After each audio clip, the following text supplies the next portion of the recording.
रही है तो वो ये जानती है कि ये कौम के अंदर जो लड़ने की क़ुव्वत होनी चाहिए वो लड़ने की क़ुव्वत खत्म हो चुकी है। वो जानती है कि हम इनसे अगर इनका अधिकार छीन लेंगे तो ये सड़क के ऊपर आने वाले नहीं है। इनकी लड़ने की ताकत खत्म हो चुकी है। हम उन्हें ये बताना चाहते हैं कि कुछ महीने पहले हम मुंबई के अंदर इसी रिजर्वेशन के मुद्दे के ऊपर चलो मुंबई का नारा लगाए थे। सारी कोशिशें की गई थी कि हम मुंबई तक नहीं पहुंचना, लेकिन अल्हम्दुलिल्लाह आप लोगों की ताकत थी, आप लोगों का जोश था कि जिसकी बुनियाद के ऊपर हम मुंबई में भी गए और मुंबई में जाकर सरकार को ये कहा कि लो हम आ गए हैं। आज नागपुर के अंदर हम आए हैं। ये आंदोलन सिर्फ यहाँ पर शुरू हो रहा है, यहाँ पर खत्म हो रहा है, ऐसा नहीं है। हम आगे भी ये आंदोलन जारी रखेंगे। अभी हम सबको नागपुर की विधानसभा की ओर चलना है और सरकार को ये याद दिलाना है कि हम अपने हक के लिए आए हैं, वो हक जो हमें संविधान के तहत मिलना चाहिए। मैं आपको ये बताना चाहता हूं कि डॉक्टर भीमराव अंबेडकर साहब ने क्या कहा था कि दुनिया की सारी तालीम हासिल करने के बाद मैंने राजनीति का रास्ता इसलिए इख्तियार किया कि सत्ता के अंदर हिस्सेदारी के जरिए मैं अपने समाज की मदद कर सकता हूं।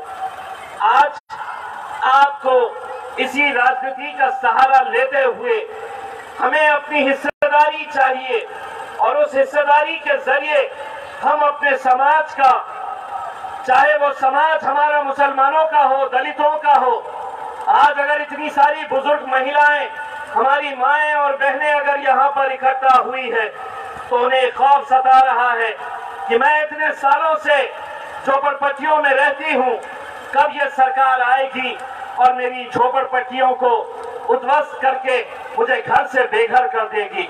मैं अपनी माँ और बहनों से ये कहना चाहता हूँ, हम आपके साथ पूरी ताकत के साथ खड़े रहेंगे इंशाअल्लाह। बस आप लोगों की दुआएं हमें दीजिएगा। इनसे कैसे लड़ा जाता है ये अल्हम्दुलिल्लाह हम अच्छी तरह से जानते हैं। अगर हम दिल्ली के पार्लियामेंट के अंदर नरेंद्र मोदी साहब से आंखों में आंखें डालकर सवाल कर सकते हैं तो आज के दिन हम ये कहना चाहते हैं कि एकनाथ शिंदे साहब हो या देवेंद्र फडणवीस साहब हो, हमारी खामोशी से हमारी शराफत का अंदाजा मत लगाइएगा।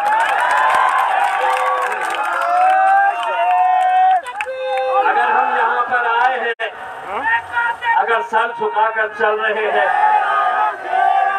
अगर सर झुकाकर चल रहे हैं तो वो खौफ तुम्हारा नहीं है, हम खौफ खुदा की वजह से हम आज यहाँ पर सर झुकाकर चल रहे हैं। लेकिन अगर तुम ये चाहते हैं कि तुम अगर हमारी ताकत देखना चाहते हैं तो चलिए हम भी वो चुनौती स्वीकार करते हैं। 1 महीने 1.5 महीने का वक्त तुम्हें दिया जाएगा और फिर एक बार मुंबई के ऊपर धावा बोला जाएगा। अगर ताकत के जरिए ही अगर तुम्हें हमारी बात समझ में आती है तो यकीनन हम वो चुनौती स्वीकार करने के लिए तैयार हैं। मुझे मालूम है कि काफी देर से यहाँ पर आप लोग बैठे हैं। हम लोग अब विधानसभा की तरफ आगे बढ़ेंगे बहुत ही जिम्मेदारी के साथ। जिस मकसद के लिए हम आए हैं उस मकसद को पूरा करने के लिए आप लोग पूरी जिम्मेदारी के साथ बहुत अच्छे तरीके से कानून का पालन करते हुए, किसी को कोई तकलीफ ना हो, ऐसे हम लोग लाइन बनाकर वहां पर विधानसभा की तरफ आगे बढ़ेंगे।